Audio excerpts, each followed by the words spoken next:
का उनके खिलाफ लड़ रहा था, उसकी 1000 करोड़ की संपत्ति थी।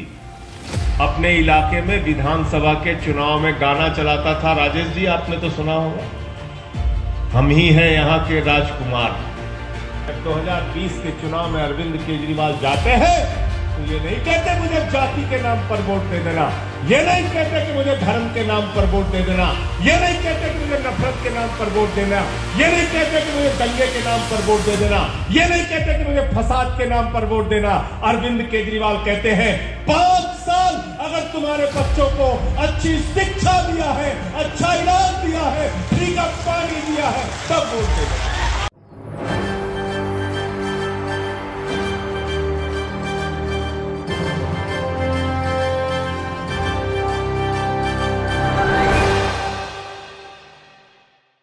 एक मजबूत लोकपाल का कानून बना दो, लेकिन उस समय की जो सरकार थी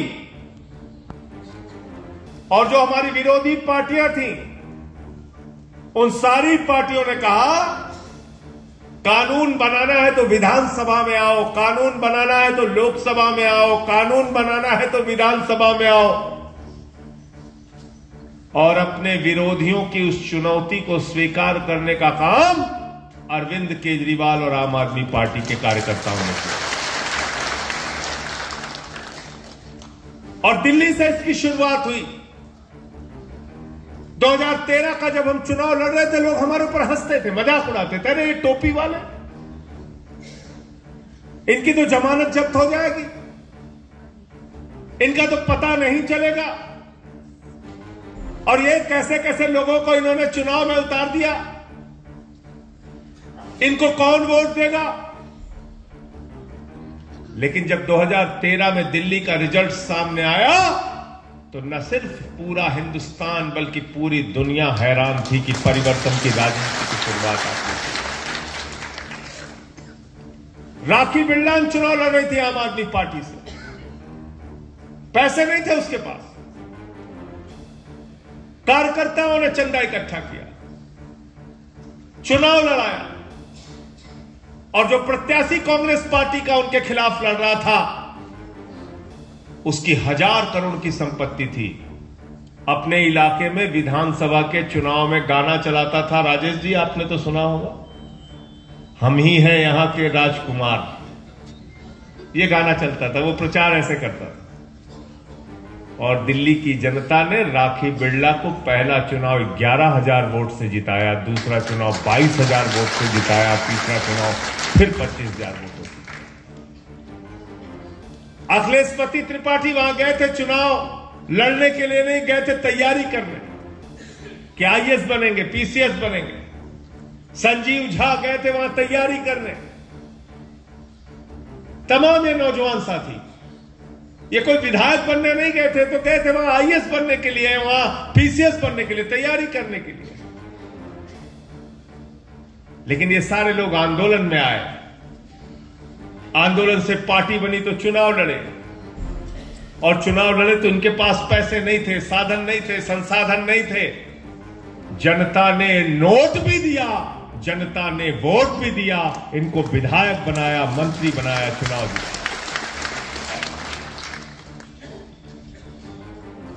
तो इसलिए मैं कहना चाहता हूं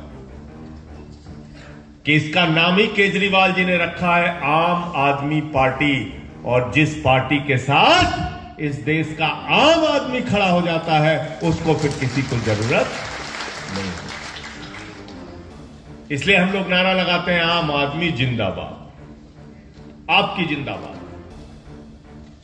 ये पार्टी आपकी है, आपने अपनी मेहनत से बनाई है, इसको अपने खून पसीने से बनाया,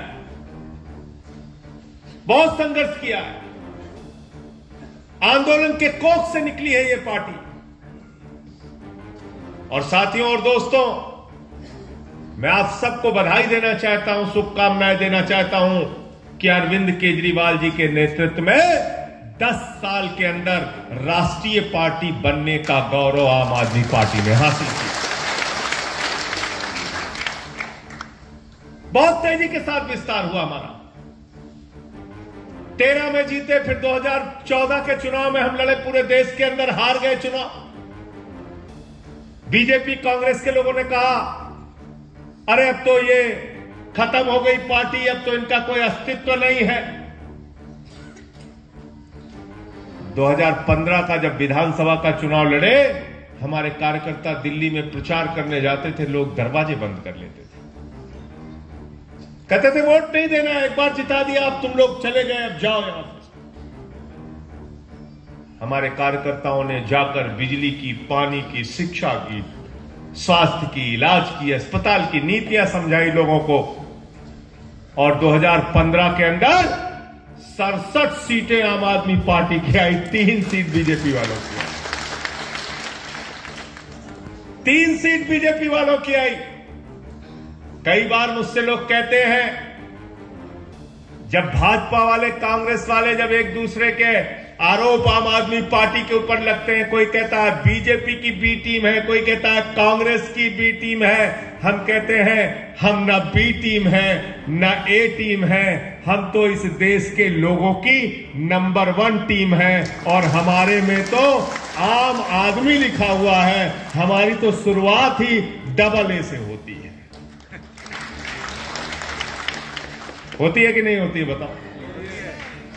हम तो डबल ए वाली टीम है, आम आदमी पार्टी।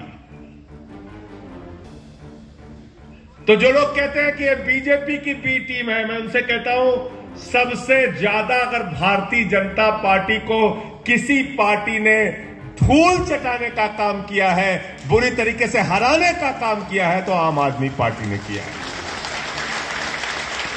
गलत तो नहीं कह रहा हूं?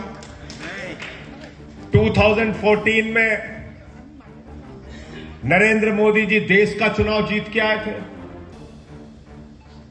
हरियाणा में चुनाव जीत गए, झारखंड में चुनाव जीत गए, महाराष्ट्र में चुनाव जीत गए, अहंकार से लबरेज थे। दिल्ली के अंदर पहुंचे तो उन्होंने कहा केजरीवाल तो आतंकवादी है, इसको वोट मत देना, केजरीवाल तो नक्सलवादी है, इसको वोट मत देना। दिल्ली की जनता को बुरा लगा। ऐसी भाषा नहीं बोलनी चाहिए प्रधानमंत्री को।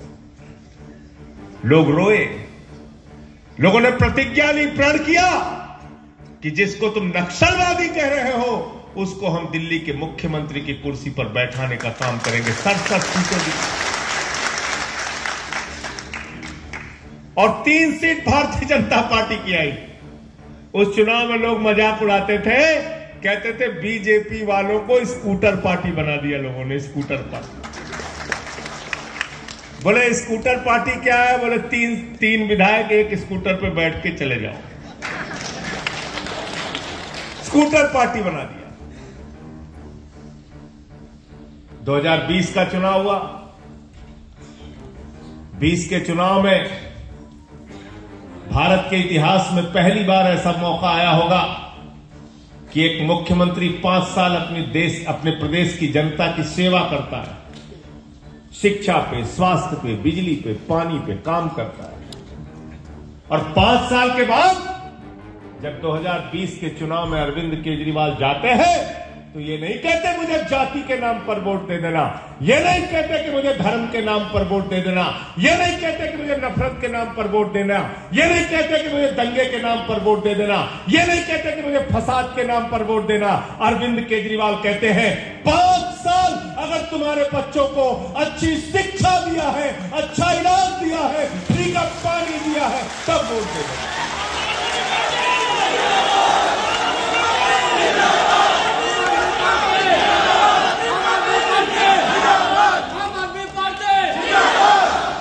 बताओ कहा था कि नहीं कहा था? कहा था ना, काम किया है तो वोट देना, काम नहीं किया है तो वोट मत देना। आम आदमी पार्टी के कार्यकर्ताओं में भी यही साहस होना चाहिए कि जहां हम जाएं, लोगों से एक ही बात कहें, भाई बताओ, तुम अगर आम आदमी पार्टी को लाओगे तो तुमको दिल्ली के अंदर, पंजाब के अंदर जो सुविधाएं मिल रही हैं, वही सुविधाएं आसाम के अंदर मिलेंगी। यही बातें हमें गांव-गांव तक पहुंचाएं। हमारा यही मकसद होना चाहिए। और आम आदमी पार्टी का कार्यकर्ता जब अपने सर पे टोपी पहनता है, गांव में अपना कोई पर्चा लेके जाता है, तो उसको किसी से डरने और दबने की आवश्यकता नहीं है, क्योंकि आपका तो काम ही बोलता है। और वो काम क्या है? किसी ने नहीं सोचा था आजादी के बाद कि देश में एक ऐसी सरकार बनेगी जो ये कहेगी कि गरीब के घर में बिजली तो होनी चाहिए, गरीब के घर में रोशनी तो होनी चाहिए, लेकिन उस रोशनी की कोई कीमत नहीं होनी चाहिए। 200 यूनिट तक दिल्ली में बिजली फ्री और 400 यूनिट तक बिजली आधे दाम पर बिजली फ्री। अभी राजेश जी कह रहे थे, चौधरी साहब कह रहे थे कि यहां बहुत महंगी बिजली है, प्रीपेड बिजली कहते हैं कि नहीं, प्रीपेड। अगर पैसा भरवाया तो बिजली मिलेगी, पैसा नहीं भरवाया तो बिजली बंद हो जाएगी। अब की जब चुनाव में वोट मांगने के लिए आए तो इनसे कहना दिल्ली की तरह फ्री बिजली दोगे तो वोट देंगे, वरना तुम्हारी भी बत्ती गुल कर देंगे। कहना नहीं कहना है, बत्ती गुल कर देना है। कहना तुम्हारी भी लाइट हम उड़ा देंगे। गलत तो नहीं कह रहा हूं? पहले मुख्यमंत्री हुए केजरीवाल जी आजादी के बाद, जिन्होंने कहा हर घर में 700 लीटर डेली पीने का साफ पानी मिलना तो चाहिए, लेकिन उस पानी की कोई कीमत नहीं होनी चाहिए। फ्री पानी देने का ऐलान। पहले मुख्यमंत्री हुए अरविंद केजरीवाल इस देश के, जिन्होंने कहा हमारे बच्चों को सरकारी स्कूल की शिक्षा के नाम पर मजाक उड़ाया जाता है। जिसका बच्चा सरकारी स्कूल में पढ़ता है उसको हे दृष्टि से देखा जाता है, उसको नफरत की निगाह से देखा जाता है। ये कहा जाता है ये तो सरकारी स्कूल में पढ़ने वाला गरीब बच्चा है, ये क्या कंपटीशन कर पाएगा। केजरीवाल ने कहा विश्व स्तरीय बेहतरीन सरकारी स्कूल बनाऊंगा जहां पर आम आदमी का, गरीब का बच्चा भी पढ़ता है।